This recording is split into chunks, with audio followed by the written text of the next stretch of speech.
Bonjour à tous, la moisissure c'est un problème hyper courant lorsqu'on cultive des micro-pousses, surtout quand on commence, mais bonne nouvelle, elle peut être évitée.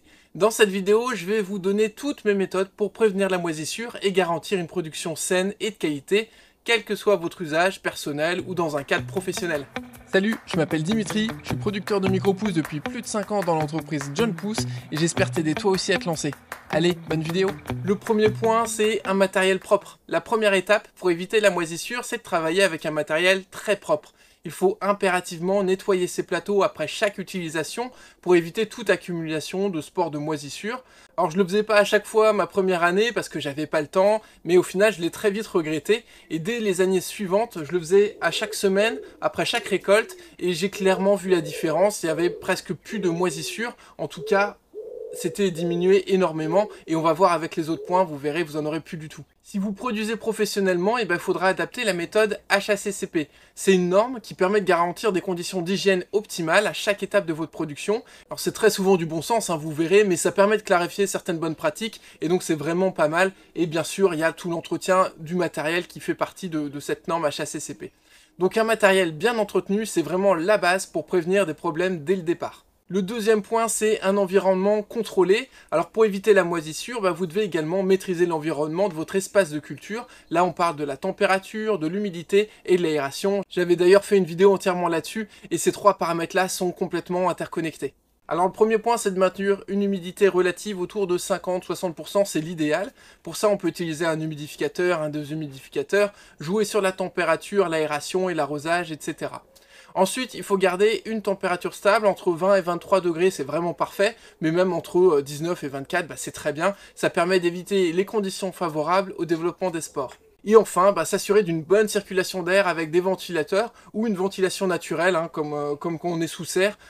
Le fait que ça s'ouvre sur les côtés, devant et derrière, c'est déjà vraiment pas mal. Et on peut rajouter des gros ventilateurs suivant la taille de la serre et suivant nos problématiques pour vraiment créer un vrai flux d'air et qu'il n'y ait pas d'humidité stagnante entre chaque petite pousse parce que, je le rappelle, la densité de semis est très élevée, on va en parler juste après. Comme je disais, j'ai fait une vidéo complète sur les conditions de culture, je vous mets le lien juste ici, si vous voulez approfondir le sujet, c'est par là. Le troisième point, ça va être d'optimiser vos plateaux et la densité de semis surtout. La conception de vos plateaux et la densité de vos semis, c'est vraiment des paramètres hyper importants. Donc d'abord, il faut utiliser des plateaux qui soient peu profonds. Il faut éviter par exemple ceux-là qui vont être très profonds et plutôt favoriser des plateaux comme celui-là qui a une épaisseur qui va être 3-4 cm, ça suffit largement. Donc des plateaux peu profonds, ça va permettre une meilleure circulation de l'air autour de la base des pousses et là, c'est vraiment là où la moisissure a tendance à se former. Et concernant la densité de semis, un semis trop dense, ça va empêcher l'air de circuler, donc presque systématiquement, ça va créer de la moisissure. Alors j'ai mis à disposition sur mon site un calculateur gratuit et il va vous aider à déterminer la bonne quantité de graines en fonction de chaque variété et des dimensions de vos plateaux. Et donc ça c'est un très très bon point de départ. Alors bien sûr il faudra ajuster en fonction de vos résultats qui vont dépendre de votre configuration particulière en intérieur, en extérieur, suivant les fournisseurs de graines, etc., etc. Donc toutes vos conditions vont faire que vous allez un petit peu ajuster vos densités de semis en fonction de vos résultats. Mais c'est déjà un très bon point de départ de commencer par ce calculateur. Le quatrième point, c'est un arrosage maîtrisé. L'arrosage, c'est souvent l'un des premiers facteurs responsables de la moisissure. Alors la première chose, c'est d'éviter d'arroser directement sur les feuilles par le dessus. Ça peut emprisonner l'humidité et puis favoriser le développement des spores. Ça, c'est vraiment le premier point.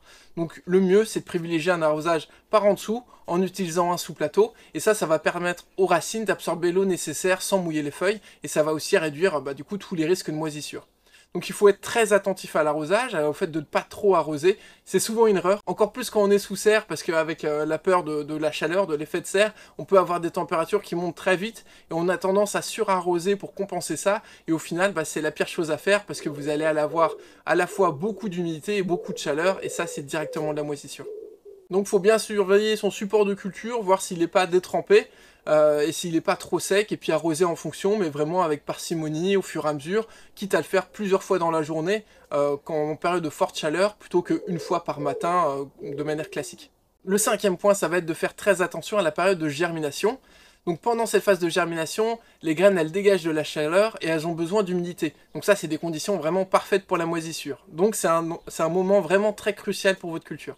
Donc à ce moment-là, il faudra sortir vos plateaux de germination dès que les graines elles commencent à s'enraciner correctement et qu'elles font quelques centimètres de haut, qu'elles commencent un petit peu à pousser le plateau qui est au-dessus s'ils sont empilés, ou en tout cas vraiment à s'étioler. Et à ce moment-là, vous pourrez les placer sous la lumière, donc soit la lumière du jour sous serre, soit sous les lampes quand vous êtes en culture intérieure. Et le fait de les remettre à l'air, et là, l'air va pouvoir beaucoup plus circuler que dans un endroit confiné où il y a la germination. Et donc là, on va pouvoir éliminer toute cette humidité stagnante, cette humidité qui a été faite pendant toute la phase de germination et qui peut être problématique si on la laisse trop longtemps. Donc le timing à ce moment-là, il est vraiment très important, il est très précis, donc il faudra un peu d'expérience pour réussir à chaque fois, mais au final, vu que c'est des cycles courts, on apprend quand même assez vite de ses erreurs. Tous les 15 jours, on peut faire des petites améliorations qui font que, en fait, très rapidement, on arrive à avoir des très bons résultats et des très beaux plateaux.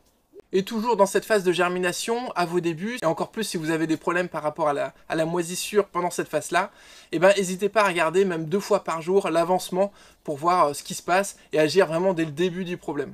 Donc en résumé, voici les clés pour prévenir la moisissure.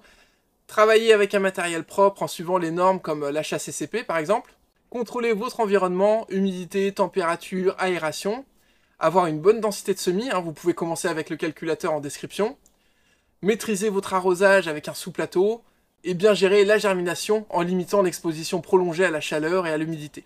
Tous ces paramètres sont interconnectés, donc il faut vraiment bien surveiller régulièrement pour maintenir votre culture bien saine, et c'est vraiment ce dernier point qui est hyper important, c'est l'observation. Si vous avez des questions ou des astuces pour prévenir la moisissure, n'hésitez pas à les partager en commentaire, et si cette vidéo vous a été utile, pensez à la liker, à vous abonner et à la partager. Allez, à bientôt!